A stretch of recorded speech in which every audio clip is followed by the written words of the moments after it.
All right, sir. Let's jump right into it. Introduce yourself, and then we'll get into introduce yourself. Let's talk about this new space, Okay. And then we'll also get into what we're really talking about, which is Fuji. Sure. Bring it in here. So my name is Brian Olson. I'm the owner-operator of Alliance St. Croix in Hudson, Wisconsin. I'm one of the owners of FujiBJJ Championship Series. Okay. Give me the CV a little bit. Brag a little bit. So I'm also a four-time Olympian There in the sport of Judo, as well as a world medalist in the sport of Judo as well. So I had a pretty lengthy and great career when I was in my competition cycle. Yeah. Retired in 2008 after the Beijing Olympics. That was my last one. Mm-hmm. And kind of moved abroad, did a couple things there, worked for a fitness company for about 8 years, and then pandemic hit and we had kind of started this place and and it's just grown exponentially. Clearly. Tell me about the new space here. So it's about 10,000 square feet. So we've got about our main mat area is probably about 3,800 square feet. Our secondary mat area is going to be about 2,500 square feet as well. Secondary mat bigger than everybody else's primary mat, it looks like. Well, we're kind of fortunate. We had a space and the opportunity to do it. And so we're able to run multiple classes throughout the timelines, especially in your busy hours, being your evenings and stuff like that. So it's very good, right? If the mats are packed, then it's never a bad night, right? Yeah, so for sure. It's when the mats aren't packed is when it's not a good night. So it just allows us the opportunity to do a lot of different things. Yeah. I see bags and stuff. We do Muay Thai. What do we do? Yeah, we have Muay Thai, kickboxing as well, and stuff like that in there as well. So we've got about a 70-foot trolley system within the bag, so we can move the bags wherever we need them to be able to accommodate different classes and so forth. Yeah. Little fitness area. I see an ice bath, the sauna. Yeah. So that's my recent thing. You know, I'm a very firm believer that says I want our students and their families to be healthy both on and off the mat. And if we can help them recover a little bit faster, then they're going to be able to do more stuff on the mat and so forth. So we added in the cold plunge and the sauna for their pre and post recovery. So it's been a good little addition to that. I won't lie. You know, blindly, it's, I love using it as well. So it kind of fits the bill what we need to do. You open this place because you like jiu-jitsu and judo. 100%. And taking falls is not the easiest thing when you take them. So, you need that extra little bit as we get older to be able to help us recover. Did you come up on nice, big, springy mats like this? I have a feeling you didn't. No, I'm from a very small town in northern Florida. And man, our mats were directly on concrete. So you can imagine taking hard falls on those. It's great when you're younger, right? Your body recovers and it's pretty, I would say flexible at points. But as we get older, it was a little bit tougher. So, I mean, most of the places as we've gotten older and stuff like that, we started traveling more abroad. They have some sort of spring floor system in them. Yeah. Super, super nice. Amazing. It's kind of like what I tell people. It's the Cadillac. And for me, it's hugely important because as our population of students is older, and we're doing falls, anything I can do to help kind of curb that point of taking falls directly on hard concrete, and stuff like that is going to be a big thing. So it's definitely, it's been a big game changer with our students for sure. Yeah. Speaking of game changers, give me the rundown on Fuji. What's the latest news here? So which one would you like? Fuji Sports, Fuji Mats, FujiBJJ? Which one would you like? You pick the order. Let's talk about it. I don't deal a lot with Fuji Sports, but obviously, our big thing for 2025 is elevate, right? Elevate your experience, elevate your game and so forth. So, we've really put a price on helping people to, elevate their schools, elevate their product, just to provide be better for your students across the board. So we're kind of doing that with Fuji Mats. We're designing academies. We're not just selling the product. We're we've got designers where we send the mock-ups to, and they help you actually lay out your facility, design it, 3D images, all that sort of stuff that goes into it. So I'd say our service aspect is one of the things that's going to separate us above and beyond our product. Our product is already, the top in the business. So now we got to add that customer service piece to it. At a certain point, a mat is a mat, right? I mean, maybe better springs eventually or something. Yeah, I think everyone's got their difference of how they do things and stuff, and maybe it's the sealant of the rubber on the bottom. But a big piece, what people don't realize is what kind of foam is being used inside of those mats, right? Yeah. Because that directly affects the absorption of the impact of what's happening, and people don't realize that. So ours is a recycle rebonded foam. It's what you see in a lot of car seats actually as well. So it's going to be, it's going to be more shock absorbent, more impact, but it's also about, we want them to last, right? So we're going to put the quality of inside that product that allows it to last longer for your academy, because we know there's a price to opening an academy, and it's not, in a lot of forms, it's not cheap, right? Yeah. It's a very big investment. Some people, it's their life investment. So we wanted to make sure that it lasts for them. Sure. There was kind of a revolution of designing facilities and strength and conditioning probably like 15 years ago. Yes. You'd have a supplier come out and give you some squat racks, and you and your buddies would hook it up. Then Elite FTS and some of these guys came out and they're like, no, we'll set it up. Yeah. We'll do all the measuring and the install. And it seems to have really changed that game. I would assume it's the same here. Well, maximizing your space is huge, right? When you've got multiple people on the mat, it's making sure that they have the space that keeps them, first of all, safe. Yeah. But also provides you the ability to be able to put as many people in there as you possibly can. We want to help change lives both on and off the mat. So we've got to maximize that space with what we're doing as well. Right. But it's definitely a game changer, and you're seeing a lot of people go into that field where they're not just providing the product. They have to provide the ability to be able to help design it, lay it out, make sure it fits what you need. And sometimes buildings are odd, right? Yeah. You have to get. This is a weird one. You have to get very creative with certain buildings and so forth. So we want to help that, but also installation is a big thing. Installing it properly so you don't have any issues later on down the line and so forth. So we do that as well now as a company. We have a team that we send out to do installation. If that's something that you're wanting, some people use it, some people don't. Mm-hmm. But we want to set it up the correct way. I have a feeling I would pass on the installation despite my better instincts, just because I'm a cheap bastard. But. Well, you know what? Here's the thing. I think it's, if you have a solid team that can do the installation, fantastic, right? But if you're that person, some people they just want to teach. They want to get their academy open. Sometimes they need that, but they want it done correctly, so they're willing to put in that cost to be able to make sure it's done, and they don't have any issues after the fact. So, wicked smart. Yeah. Wicked smart. We're just trying to provide a very high level, high touch availability for all customers. Same thing with Fuji Sports, in their gear. They're always trying to revolutionize the uniforms, the rash guards, all the different stuff that they sell as well. So it's, it's kind of above board where we're trying to just provide a premier level of experience. Mm-hmm. Same thing with FujiBJJ as well, with the championship series. Just go into it. Yep. Just trying to provide something that's going to be great from a competitive aspect and a great experience for people, where they're not having to travel thousands of miles to get competitions, and so forth. Yeah. Yeah. I've been to 3 of them. Here, I think, recently, since you took it over. Yes. What are you're the boss? What do we call this? So I would say, as one of the owners, right? So in this area, we don't have a franchisee for Minnesota. So it's a corporately owned state. Yep. So, but it's also where we're at, right? So me personally, I want to see any competitions in our area. I firmly believe that our area deserves good competitions. You've seen what.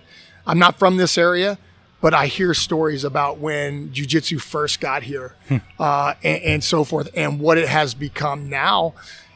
And I think we've earned that right to have good competitions for our students that are going to be able to provide them the ability to hone their skills, find out where they're at, provide just a great level of service for them when they're doing it, and just have fun with it, right? I mean, it's people think it's easy to run an event. It's not. It takes a lot of preparation that goes into it. Who the hell is saying that, man? No well, way. you know, I think some people, it's like you throw mats down and people will come, but they don't understand. It's kind of like a duck, right? Maybe everything looks very clean and pristine above the water, but below, you know, those legs are going a mile a minute and they're fast and furious and so forth. Yeah. So it's, you know, but we want to provide that for Minnesota, but all of our regions as well. You know, we're international. We just had one internationally over in Bulgaria, which is kind of crazy, right? So I bet it was awesome. It sounds like it would have been awesome. We saw pictures of it. It was pretty fantastic. Yeah. It had a record turnout for that area, which is great. But we want to see that across the board, right? We're holding events all over the country now, and we're just trying to bring up that level of experience for people in their areas. So at a cost-effective place as well, you know? Yeah. So the 3 that I've been to, each one's been better. This last one was extra better. Well, okay, so I'm going to ask you, what was extra better about it? I'm going to bring up a beef of mine with it too. Okay, so I can't just go all positive. Yep. You moved to the high school instead of the junior high, which is a further, and this ain't trashing anybody, but this is a further step away from Grappling Industries, who was always using the same gym you had been doing it in. Yep. Pictures look better. There's colors on the wall. There's bleachers and stuff like that. There's a center lane for photography guy. That's my bias. I'll bring up my beef in a second. Yep. And you added mats instead of 6. We had 8. Is that right? So no, it's the same number of mats. It's just how we positioned them. It did because we had more space to be able to add that middle lane in there. Yep. It gave us the ability to be able to take up a little bit more room, provide a little bit more space. I was very happy that the AC was working. And it was actually cool in there. Good. You're not next to the pool. I don't know if you know that about the old Correct. room, well, yes, I do. And it was very hot with no ventilation, it felt like, in the area. So a little more separation from the warm-up area, a little bigger warm-up area, better crowd area. You can get up on some bleachers. Yes. I'm trying to get as many high points before I ask a favor and make, a bitchy point. It was great. It was the best of them for sure. And there was a lot of good matches. I think at the end of the day, the one thing I look at it from a success point of view is like, okay, did everyone have a good experience? Did everyone have great matches? And the matches with the upper belts were great. I mean, all the matches were great. The kids were amazing. Like seeing what some of the kids are doing nowadays and how they're progressing. It's terrifying. Oh, in the best way possible, of course. Right? We're screwed in 10 years. Is what I'm saying. Well, some of us 2 years because it's like some of them are like 16, right? Yeah. But I think it was one of those things where, you know, to see what they're doing, to see how the coaches were taking care of their students, and how much care there is from a coach to a student with different academies. But then just to see the levels that were out there. I mean, it was fantastic to watch the upper belts, especially have just packed around the outside of the mats of people watching and standing there and enjoying it. Yeah. I mean, at the end of the day, are you getting good matches? Are you having a great experience? Yeah. I think those are the most important things. Quite a few of those guys knew each other, though. Let's be honest. 100%. A lot of alliance skis. It was like, okay, there's going to be some tight matches. They know each other's games. Well, and I'm hoping that changes, right? I look at it this way, and this is one thing that I tell people. It's like, yes, I own an alliance school, 100%. But the FujiBJJ tournaments is not an alliance thing. It is FujiBJJ. It is a Fuji thing. But then again, the boys come out, you know. I Brian's hope so. Doing they his support, thing. which is huge. That's but huge, I just look at it. I'm like, how amazing would it be? There's a lot of great black belts, brown belts, purple belts in this area. Yeah. Like, how great would it be to have them competing where everybody else can see that level? Yeah. And to really be able to show them and, if anything, inspire them. Like, that's where I want to be. Right. But it takes the support of everyone that says, you know what, I'm gonna put it out there, and I'm gonna get out there and get busy with it. You know. And I think what you've got going so far, my pitch to people has been this: you've got two extremes, pros and cons across the board. You've got Grappling Industries, which is going to travel around in Naga and all this. Yep. You're going to get a lot of matches if you want them. Usually the lower belts, it's a little more heavy on those, right? But you're also going to be there like 16 hours. Okay, and it's not a knock. It's the show they're putting on, and they're getting a lot of matches. Welcome to it. The other side, you've got like your fight to win, and thankfully locally we've got Ritsu, we've got Uncommon Classic, we've got the Superfly coming up. Just plugging my boys here. And that's a little bit less accessible. When you even got the Isanti guys that are putting all their stuff in, right? Bigger show, more entertaining, a little bit more of a draw, but fewer matches. It's their super fights. You can only do so much. Correct. So far, the Fuji thing is like we bang it out 8 hours, okay, longish, depending on when your match is, but it ain't the 16. Correct. You're gonna get a bunch of matches. You're gonna see a bunch of matches, and still have a day. Be able to get home, watch a movie or whatever. Correct. So I think it's a happy medium between the ever popular super fight thing and then the 25-hour thing we get that travels around. And here's our thing, with me, myself, and my partner. So I do want to talk about the partners because I think this is super important for people to know like who's backing this. So obviously Jimmy Pedro is one of our owners. So Jimmy, owner of Fuji Sports, Fuji Mats, double Olympic bronze medalist, world champion in judo and stuff. So a very high level from a competition. Has a coach of Kayla Harrison, two-time Olympic gold medalist. And then Travis Stevens, everyone knows Travis, who is also an owner of FujiBJJ as well, which is great. Patrick McCarty, owner of Fuji Mats as well with Jimmy. So it's Patrick's all of us. Local, correct? Patrick is local. Patrick is Minnesota. So it's all of us that have a very, we all competed at a very high level in our respective sports, but it's also making sure that we're taking that and we're trying to provide that level of service and that level of, we don't just do things just to do things. If we do them, we're going to do them and we're going to go all in on them. And I think that's one of the things that's great from our partnership standpoint of how we're kind of viewing things and how we're getting after it, right? And stuff. And that's why you're traveling around every weekend. It sounds like you're in Nebraska. Well, I was in Nebraska. Week. Yeah, we did one in Nebraska, which was awesome. It was a little bit of a smaller event. It's kind of like our first one there as corporate and stuff. But we always send out surveys after to kind of get input because we have pretty thick skin. In our sport, I mean, there's a lot of wins, a lot of losses and stuff like that as well. So it's, we just want to be better. Every time we go out, we're trying to be better and fix and provide just a better experience for everyone. So that feels like an invite to give you my little gripe. 100%. Give it. I need a separate armband for the lane in between the mats. Okay. Coaches. Yep. Competitors should be obvious enough. Media people. Yep. Keep mom and dad out. Love it. Get in there, guys. You're right. Keep them on the outer edges. You're 100% photographer guy is a big, fat, clumsy guy, and he's bumping into a lot of moms and dads. Well, so here's the thing. We learned a lot from that event, right? It's the first time we had it at the high school. That setup that we did was a last-minute decision to see how it really kind of worked, right? We're like, hey, home run.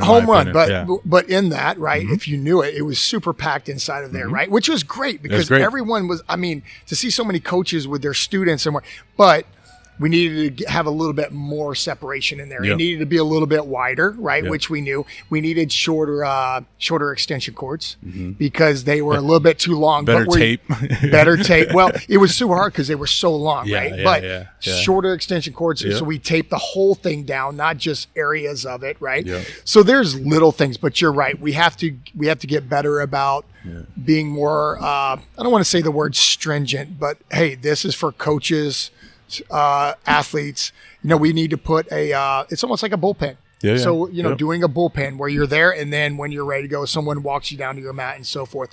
So I think that's where we're going to get, but also like you said, armbands for media people so they can go wherever they want. Some version of excluding certain people from that center lane, and I think it's almost a perfect show beyond that. Well, it was very busy. Which is great, which was phenomenal because it was Easter weekend too, right? Which I was very happy that we got the support from everyone like we did because Easter, I kind of thought everyone would still be around, because most people don't travel across country for Easter. Like they drive somewhere that morning. So it's, it was great. I would have loved to see, as many people as we can possibly get in there. The one thing I'll tell you though too is like you talk about the 16 hours and stuff like that, right? As we grow, the great thing about Fuji Mats is we have our FujiBJJ is we have the direct pipeline to mats. So as we grow, as our numbers get bigger, we add more mats. Yeah, and was so gonna be forth. My next question, right? sure. We add more mats. That we try to look at about 65 matches per mat is what we'll do. So as we grow, it sounds like so much. It is. I mean, what a production, honestly. It's pretty awesome. Like Yeah. it really truly is. But we'll add mats because, like some of our we had a couple of events this last weekend. They ran 13 mats. And that was 2 weeks ago in Fort Myers, Florida. They ran 13 mats. Third time we've been to Fort Myers down there. Yeah. So a hugely successful event down there. Big. Yeah, which is awesome. So same number of matches, like 13 matches. no, times they 65? had probably close to 700 registrations in that one, which is which is huge, right? It's massive. But we're seeing growth. And I think that comes back to people having a good experience with what we're doing. Right. You know? I'm not coming back if it's a bad experience. Well, and that's what we don't want. I'll tell you this right now. My personal viewpoint is I will never schedule an event on top of any other event going on. It doesn't matter to me. I believe that whenever we make a customer or a student have to make a choice between events, it's a fail on our part because now that student potentially is not getting good matches because it's taking away for different events. So I will never schedule, and we will never schedule on top of any other event that's going on. We try to at least put 3 weeks to 4 weeks in between events. When you think about it in terms of like the Masters women, there was a huge number of women competing. I tried to get as big of a group photo as I could, and I got like eight or nine of them. Right. But like that's a small competitive pool, and Correct. that's 2 separate groups. So you got 4 other gals you're competing against. Well, if several of them go to this other event, now I'm getting fewer matches Correct. And that's just, and it's not fair to our students. It's not fair to the academies. It's not fair to the organizations because you want these organizations to stay around and provide as many great events for our students as they possibly have. Yeah. So, but if we're scheduling on top of it, from a financial standpoint, it does take away from the organization's ability to be able to do more for that area. But it's really about the students at the end of the day. What about like Fuji Super Fight event? Since it is such a buzzworthy thing, it's such a popular thing. It's something that we're talking about. I think the biggest thing for us is when we purchased the company now almost 2 years ago and stuff. So there's been a rebuilding phase that we've had to go through with the company. We had to make a lot of different changes. And whenever you purchase back a company, there's a lot of things you don't know about and you find out after the fact. So it's taken us a little bit longer, I think, in certain aspects to really kind of redefine ourselves. You see different colored mats and so forth. You see the banners, the marketing, all that sort of stuff that goes into it. And it's just taken us a little bit of time, but now we're starting to see the kind of the fruits of our labor with taking a very slow and methodical approach, I would say, to what we're doing. And I think it's great because we've been able to really leverage, our relationships from the Fuji sports side, the Fuji mat side, to be able to do a lot of things with people. So, it's like buying a house. Even if you get a good thorough inspection, there's still stuff you got to get this baby up to snuff. Correct. Right? And here's the thing. I think in a lot of ways, the hardest piece is being, I would say we've run in the past, there's been some lackluster events in certain markets. And it's taking us time to be able to win back the trust of the consumer, of the students, of the academies, of the coaches and the owners. They want the best for their students. And that's taken a little bit of time. Whenever you purchase it, it's kind of one of those things we're going to have to battle that. So, yeah. It's part of that putting a face, putting a people on it. Like, are you visible as an owner-operator type of guy? Is Patrick visible? Or do you guys have like a social media presence in that regard? Like, hey, we're the new guys and we're improving things? Is that how that works? We do. I think... it's who's the face of the company. I think, and I would say like, you're going to see probably me a little bit more than you'll see Patrick, then you'll see Jimmy, then you'll see Travis. Jimmy's with Fuji Sports, Fuji mats. He's super busy. You will see him. You will see him doing stuff. If you go to a Boston event, Jimmy is there. He is loading mats. He is unloading mats. He's setting up. Like he is invested in. He's not afraid of getting his hands dirty. Yeah. Same thing. Travis is overseeing stuff for Fuji mats, Fuji Sports, American Judo, where they run judo events all over. So they're trying to build that market. Travis has his own personal, stuff that he's doing with all of his stuff.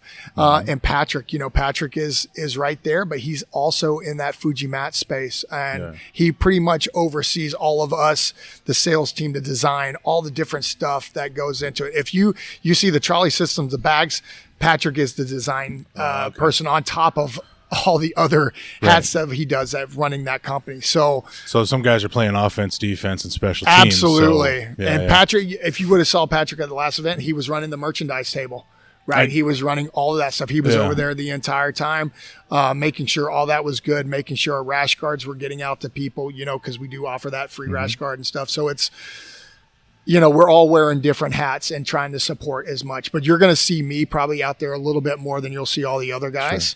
Sure. Just like I'll probably be in Atlanta here in 6 weeks and stuff when we do an event down there and so forth. So it's just trying to get our stuff out there. Yeah. So you bought a T-shirt from one of the owners. I dig it. It's a little grassrootsy. Hey man, we there's always a way to get there, right? Yeah. So it's figuring out what works best for everyone and just kind of plugging through it. Sure. What about a Fuji Judo tournament here? Well, that's kind of haven't really gotten there yet. I think American Judo is kind of that thing. Now, I do have something kind of in my head for our next event that I'm playing with. I won't let that cat out of the bag yet until I can get all my ducks in a row with it. But I think we're always trying to be innovative. Like you said, I think the Fuji like super fight maybe or something like that. That's something that we're playing with, right? We're playing with that, those money brackets to incentivize people like to money. Well, here's the thing. Like I want to everyone's trying to get to different events and different tournaments. If they know they can come out and we based it on a tier system. If you have 40 plus people in a bracket, single elimination all the way down, it's $2,000 plus for that division. So we're just trying to incentivize people to be able to come out and do it. You're referencing the cash division at this last Fuji thing here. The black belt level, there was cash on the line. Yeah, well, purple, brown, and black. Oh, okay. Yeah, okay. We had it open for everyone. We had a plus 165 and a below 165. That's why that big purple belt fellow was in that mix. Did really well. He did. What was his name? Oh my God, Brandon, right? His name was Brandon. And from my understanding, he was a former MMA, right? I think he was a wrestler, MMA background as well. But man, there were some good matches in there. You saw some. And the money played a part of it. It did. A little gas money, right? Nothing wrong with that. We're looking for ways to try and challenge the system to get more people involved. And to get more people competing, but we want to incentivize them as well. And sometimes that was our test to see if is money a big incentivization for people. Now, my next question is like, would it have been bigger if I would have done a no-gi versus the gi, right? Like I think, no-gi they're more money people. Yeah, exactly. Well, no-gi guys are money right. There's more of that out there. So what would that have looked like? And here's the thing. I was at that Grappling Industries at one time where they did that, right? Where they did like the no-gi. Just a 3 years ago or something? Yeah. And they had, I want to say 30 plus people in it. And there were some exciting matches, right? So it's just trying to figure out what's going to motivate people to get out there and do it and have fun in the process. We're just, like I said, just improving the product for people, really.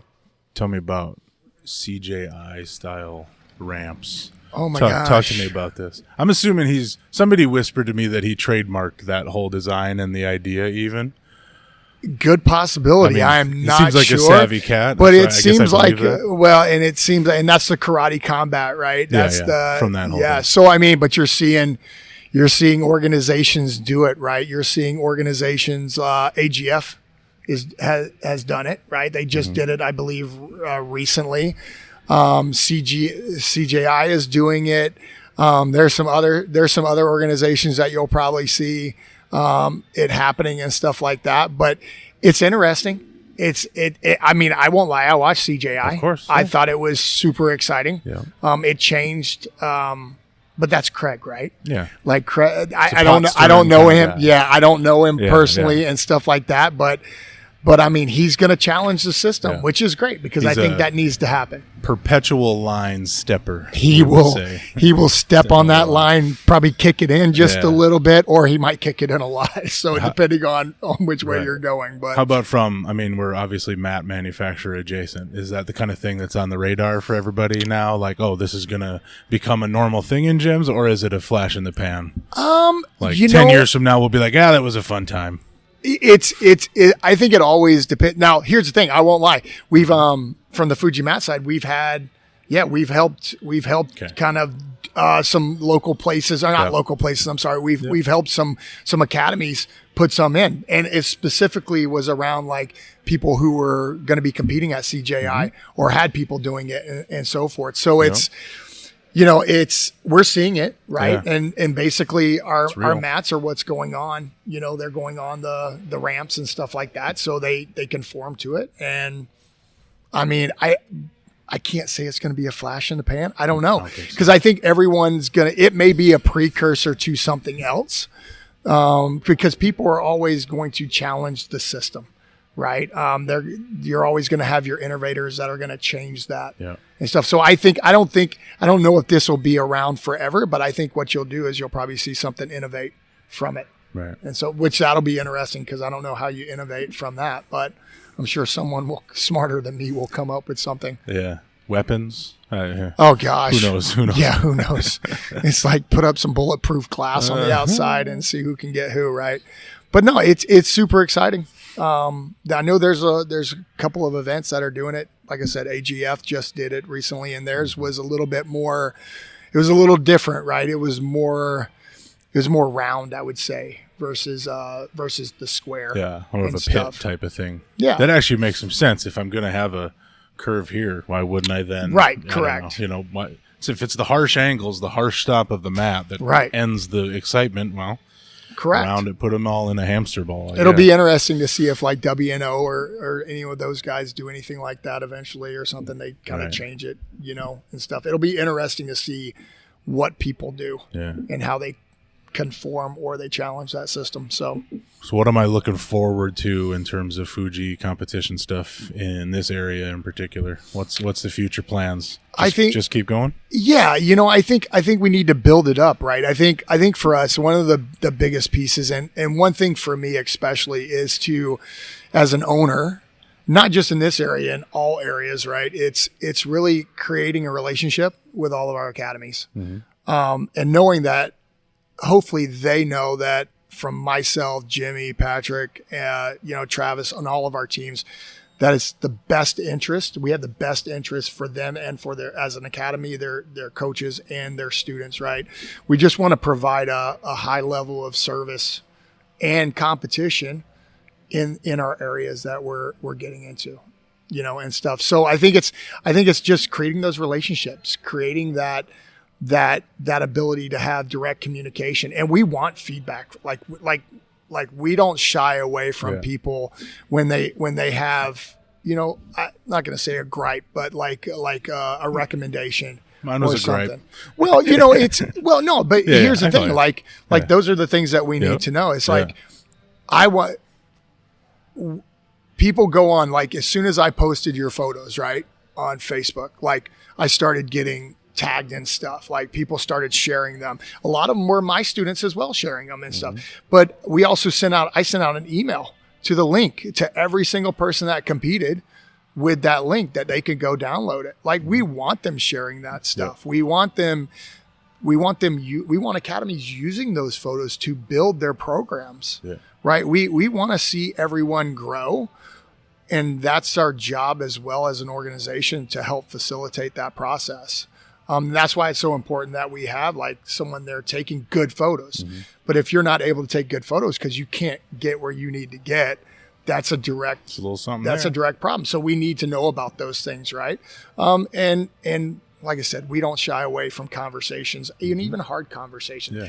And That's jiu-jitsu, baby. Well, I'm trying to think. You're stopping it. That's my feedback, right? Correct. Same kind of thing. Correct. Make me better. We're going to get it wrong. Like I can't say we're always going to get it right. We're going to get some things wrong, right? We're going to, and that's just human nature. But you also got to get things wrong to get things right. Mm-hmm. So it's, we're gonna continue to challenge the system. We're going to continue to try and hold as many great events as we possibly can.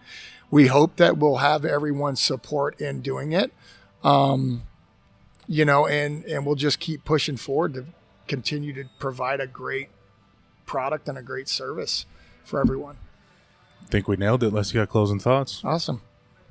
Yeah, I think it was great, man. Cool. Thank you for taking the time to kind of give us a platform to be able to have discussions around it. And, same goals, just trying to grow the thing in the community. So well, and I'm accessible to everyone. So hopefully everyone in the area especially has my, my Facebook or my Instagram handle and stuff like that. So they can reach out to me personally. I would say I have pretty good, decent relationships with everyone, but like I want to make sure that everyone is heard. If they have questions or concerns or whatever, I just reach out to me and let me know. Rock and roll. Cold stop.